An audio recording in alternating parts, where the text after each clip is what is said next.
G'day, I'm Stoff. Let's talk about malware cooldowns, hey? Hot topic. A lot of people are getting pwned right now for malware.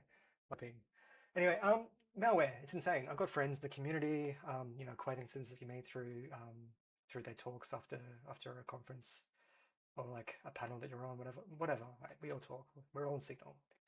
Anyway, so one of them in particular just did a podcast. You can probably figure out who it is. I'm not going to name and shame, but like they made cooldowns sound awesome. Like they championed it, right? As this big security feat, this great achievement. But I'm here to tell you that cooldowns are a negative benefit. They reduce your security to a point below had you not used cooldowns. Using cooldowns hurts you. Cooldowns are attacks, not a control. Right? Let that sink in. Be real here. The registries, right? They love shifting it to the user. Like Microsoft's NPM, they've done this 3 times now. It is a trend. It is a behavior.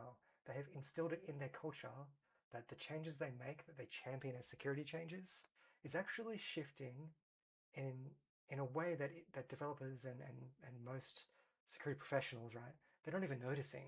But they're shifting the responsibility of all the security even more onto the developer and the user, right? And they're calling that a security control that they're offering. They're not controlling anything. Now, what am I saying here? Right? P and PM, right? They've defaulted cooldowns on Yarn and NPM, the actual package manager itself. Bun is another one. They're all proposing to do the same. Like they've shipped the feature, but it's not on by default yet. There's also a very serious proposal, right, to make it 7 days for cooldowns on NPM by default. Are you stupid? Like 1 day is insanity. 1 day is insanity, right? Half a day is just as dumb. 7 days? Are you mental? So cooldowns offer you no protection. I've said this. What do I mean? Like it is fully contingent that something else occurs that is the real security control within the time frame, within the counter, within the timer. Right. So you set a timer for let's say 7 days, right? If something else happened in that 7 day period to protect you, that you and your cooldown setting has no control over, like someone's not sitting there going, oh hey, Joe Blow over here just set a cooldown. We better go look at his packages for him. No. The cooldown does not trigger anything. It does not accelerate any detection scanning at all. Right? At all. But if a detection is done, you're safe when your cooldown comes off. Yay! Cooldowns work. No. This is a placebo. And the worst thing about placebos is that they make you feel warm and fuzzy, right? That you're doing the right thing, but you forget to take the real medicine. Or you don't even know you have to take the real medicine, right? You're taking the medicine, you got the placebo. That's the danger. This placebo, cooldowns, and other things NPM have done in the past, they train you to not take your medicine. They tell you they've given you your medicine and you're happy until you get pwned. Well, guess what? Axios happened, right? Cooldowns didn't help people who had cooldowns, right? There was a 3-hour window for the, sorry, they didn't have cooldowns. They had the minimum release age setting at the time. Minimum release age setting also only helps you if detections happen. Something else is the control. And minimum age is just another timer, right? So Axios, it happened. The latest version was blocked by the minimum release age, great. But a lot of teams were not on the latest release train. They were on a previous version release train. And the previous version isn't the latest. I mean, it was just released, right? So in terms of publication date, it was just released. But it was released first and then another one immediately after. The one immediately after is the latest version by version number, also by date. So whether you go by date, whether you go by version, it doesn't matter. The malware is still on the old version, you still upgrade, your package manager just pulls it in and runs the post-install script, pwned, right? Cooldowns is exactly the same. It's a placebo. Minimum release age, placebo. It relies on someone pulling the malware out of the repository first. It relies on someone knowing to do a scan on that particular package that you want to pull in, right? The registries aren't really being proactive here. It relies on vendors like Flowonetics. I put on the screen. I'm not going to talk about the product. I've just got this here for visual aid. Like we're actually actively solving this problem. I'm an Arch user, by the way, and Arch had the AUR pwned recently.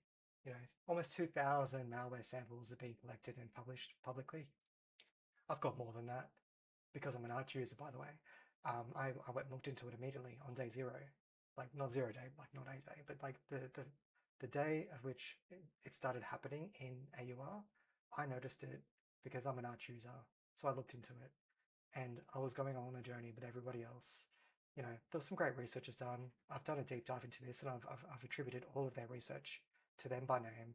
Not taking credit for anyone here, but like I did my own research, and my corpus of malware IOCs there, they're not going to be in your OpenSSF malicious package, which is the OSV, right?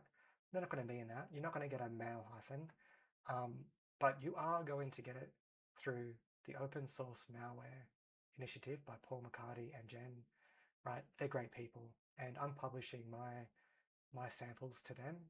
Now they don't help anyone in AUR today, but we've spoken. They're going to start covering Arch and AUR.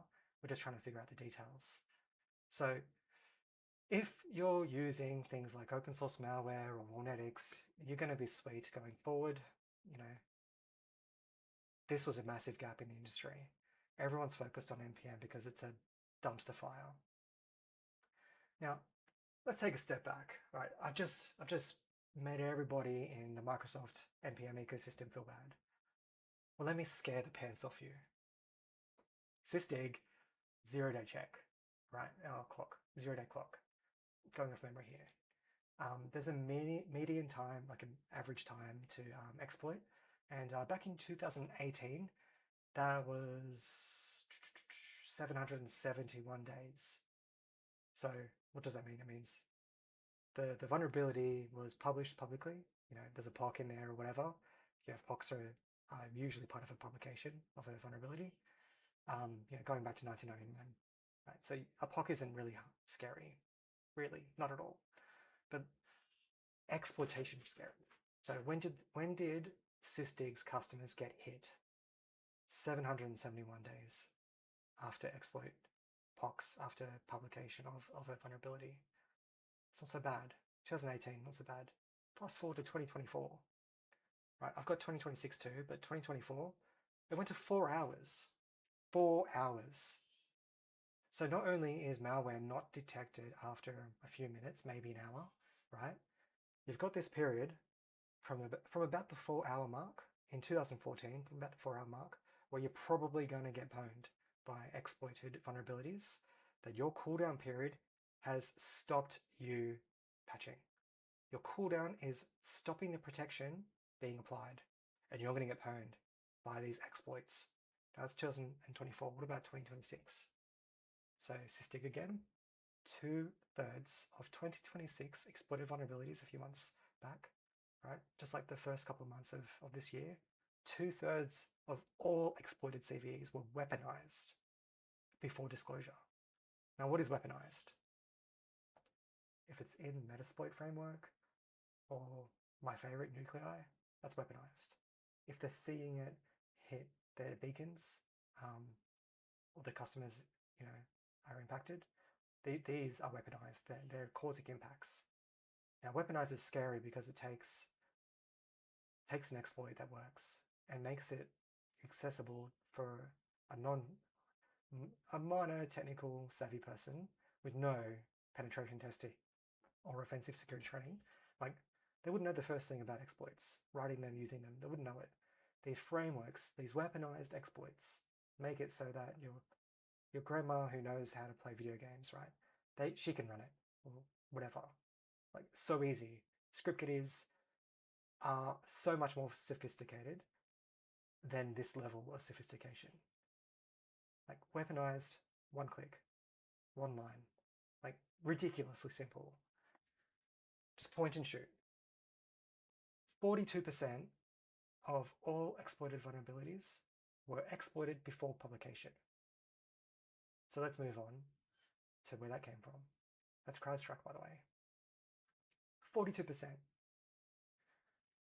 publicly disclosed vulnerabilities is the point at which a defender, like your registries, like Vulnetics, like all of the industry who defend our customers, all of the industry who defend their organizations, the teams that do the hard work, they are now aware of a problem, and 42% of the time, at that moment, they've already had exploits available. For how long? Segue. So Mandiant, Mtrends, they said the mean time to exploit is roughly -7 days. Just a few months ago, that was their report. The registry does a scan. It does it at the time it's published, but the vulnerability, it hasn't been disclosed yet. Do they go back and scan again later? No. So this whole situation with cooldowns, like the cooldown takes effect on the day it's published, the package is published, which is earlier than the vulnerability notification. So like there is a period, like you've been attacked for this 7-day period before you could even have a patch, before you even know you're being attacked. But then you're still adding a cooldown period after that, where you're still not getting patches when the patches are made available. Like that's insane. Totally insane. So NPM has a history of giving you placebos. We talked about 2. There's actually several in history, right? And here's the last one I'm going to really drive home, and it's going to scare the pants off you if I haven't already. So timers are inert.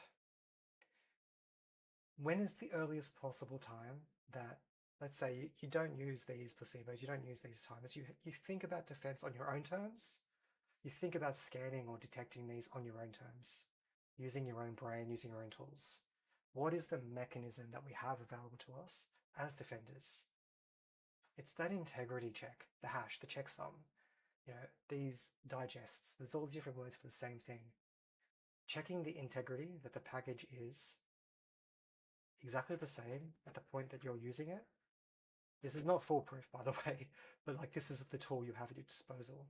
If you're not a scanner like a vendor like Vulnetics, if you're not looking for things like homograph, ways of hiding your malicious intent, homographs is fun. It's one of my detections.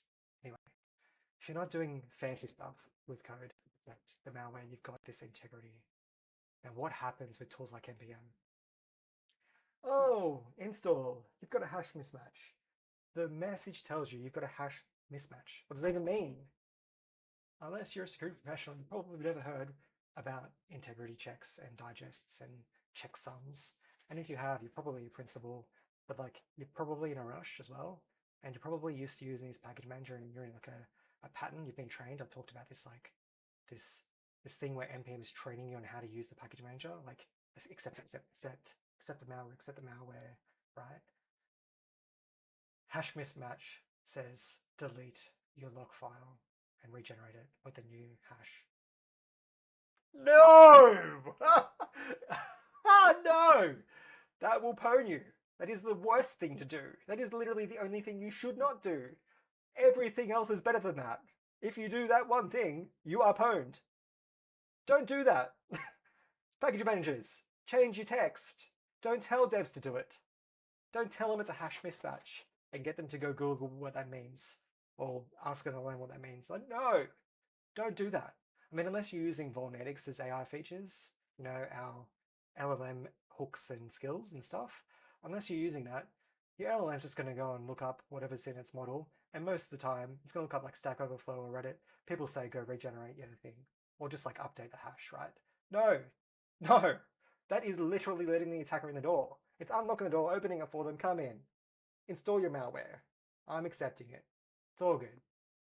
Have my keys. Have my secrets. Pwn the rest of my org. Like package managers, NPM, you should know better. Like what were you thinking? Writing this message in the first place? Like, come on. So there's a track record here where they're training you to hurt yourself. And a cooldown is the 3rd time that I've talked about on this rant. The 3rd time they're training you to hurt yourself. Do not use cooldowns. Do not use min age. Do not just update the hash or delete your log file. These are the worst possible things you can do. They will backfire. They are foot guns. Everything else you do other than these things will improve your security. Anything else will improve your security. These are bad. End rant. Have a nice day.